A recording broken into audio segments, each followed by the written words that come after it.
Olá, pessoal. Eu sou a professora Fátima de Souza Freire, do Departamento de Ciências Contábeis e Atuariais da Universidade de Brasília. Nós hoje vamos ver um slide, tá, sobre o item governança e esse slide vai dar continuidade à aula 2. Hoje vamos ver sobre o plano de apresentação, abordagem de obrigatoriedade legal das boas práticas de governança, governança no setor público, premissas da governança, princípios de governança, diretrizes de boa governança, elementos básicos da governança, sucessos da governança no setor público, governança organizacional pública, tomadas de decisão de governança, compliance e programa de compliance algumas ações. Quando a gente fala sobre as abordagens de obrigatoriedade legal, das boas práticas de governança, a gente tem três conceitos. Primeiro, a gente fala sobre hard law, dotada de coercibilidade legal, a soft law, que é baseada em regras de conduta recomendadas como ocorre nos ambientes dos códigos de melhores práticas de governança corporativa, e quando tem a fusão dos dois, hard e soft, é um conjunto de práticas obrigatórias e outras recomendadas. A gente viu num primeiro slide da aula sobre governança do setor público que compreende tudo o que uma instituição pública faz para assegurar que suas ações estejam direcionadas para objetivos alinhados aos interesses da sociedade. Então, a gente pode ver aqui um exemplo de como é que poderia funcionar uma governança. O cidadão, né, faz a sua demanda, a gestão da instituição vai ver a ação direcionada para os objetivos alinhados aos interesses da sociedade, por meio de mecanismos de liderança, controle e estratégia, devendo avaliar e direcionar e monitorar a gestão para, em seguida, encontrar soluções. Encontrando soluções, vai atender essa demanda da sociedade, que por sua vez vai criar novas demandas e assim vai entrar todo no ciclo. O TCU fala sobre o sistema de governança, né, em organizações públicas, que ele fala sobre a governança vai ter a sociedade, e o cidadão e as partes interessadas, né, os stakeholders, e você vai ter aqui o conselho de administração equivalente. Por outro lado, você tem as organizações superiores, que vai ver as instâncias externas de governança responsáveis pelo controle e regulamentação. Passa tudo isso aqui para a alta administração, as instâncias internas de governança. Esse conselho de administração é equivalente, também passa informações para a alta administração, que também obtém informações das instâncias externas de apoio à governança, como a auditoria independente, o controle social organizado. A alta administração analisa também as instâncias internas de apoio à governança, como auditoria interna e comissões e comitês e ouvidoria. Você vai ter a gestão tática, dirigentes, você vai ter a gestão operacional.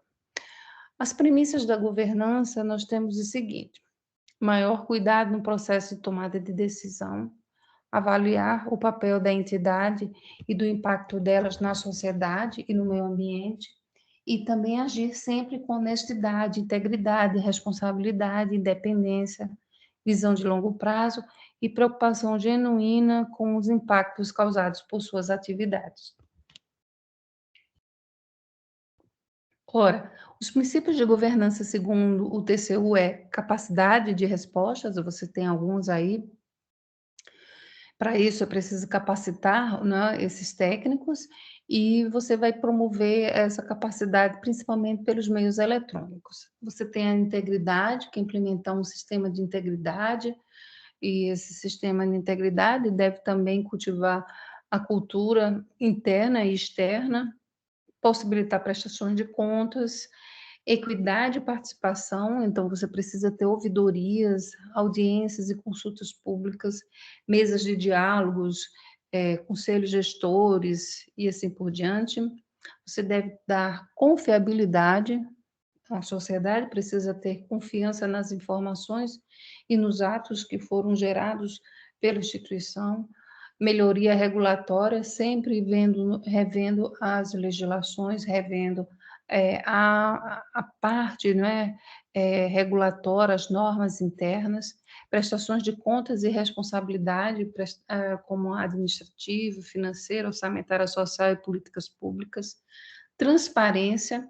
Então, você vai ter que ver o acesso à informação, divulgação de natureza obrigatória, divulgação de natureza proativa, voluntária, incluindo dados abertos do governo e transparência fiscal e orçamentária.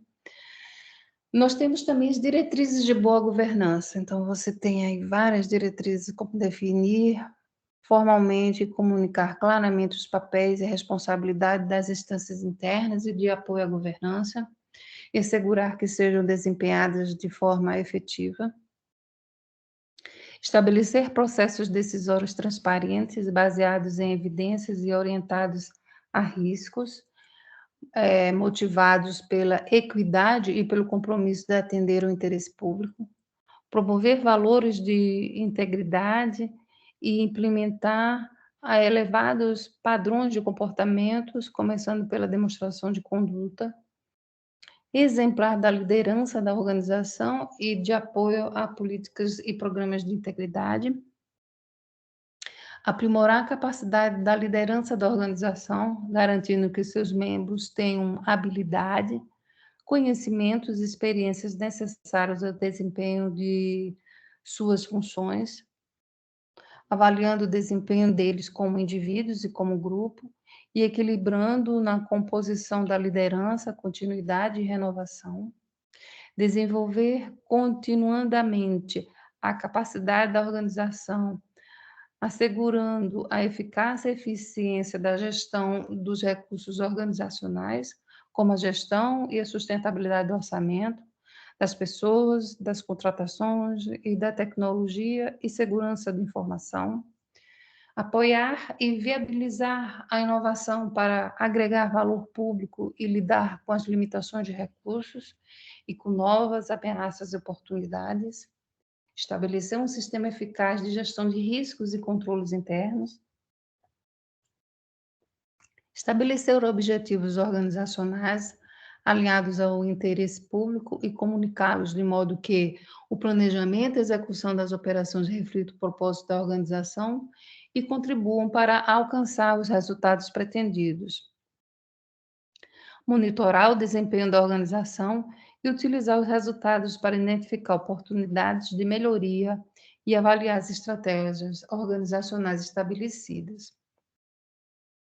Considerar os interesses, direitos e expectativas das partes interessadas no processo de tomada de decisão, implementar boas práticas de transparência, prestar contas às partes interessadas e implementar mecanismos eficazes de responsabilização dos agentes, apoiar o uso das ferramentas digitais para aumentar e facilitar a participação das partes interessadas nas decisões públicas e aprimorar a prestação de serviços públicos.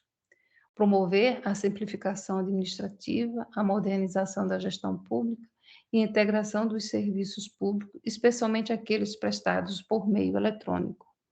Editar e revisar atos normativos, pautando-se pelas boas práticas regulatórias e pela legitimidade, estabilidade e coerência do ordenamento jurídico e realizando consultas públicas sempre que conveniente.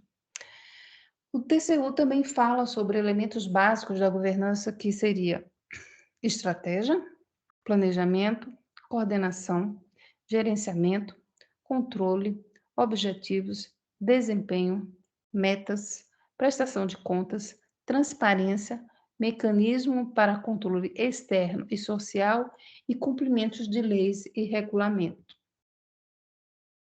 Bem, o sucesso da governança do setor público, a primeira coisa é ter transparência, portal de transparência, dados abertos, planejamento estratégico, análise dos pontos fortes, fraquezas, oportunidades e ameaças, gestão de riscos, modernização de processos, seguir as leis, integrar informações entre as unidades administrativas e sistema de capacitação contínua. O TCU também fala sobre a governança organizacional, deve ter, no caso, a liderança, estratégia e controle, com mecanismos e práticas, né, sobre a liderança, estratégia e esse controle. E a tomada de decisão de governança deve avaliar o grau de exposição ao risco, que deve ser sempre definido pela organização, e a prudência necessária, evitando-se os extremos, tanto de um quanto de outro.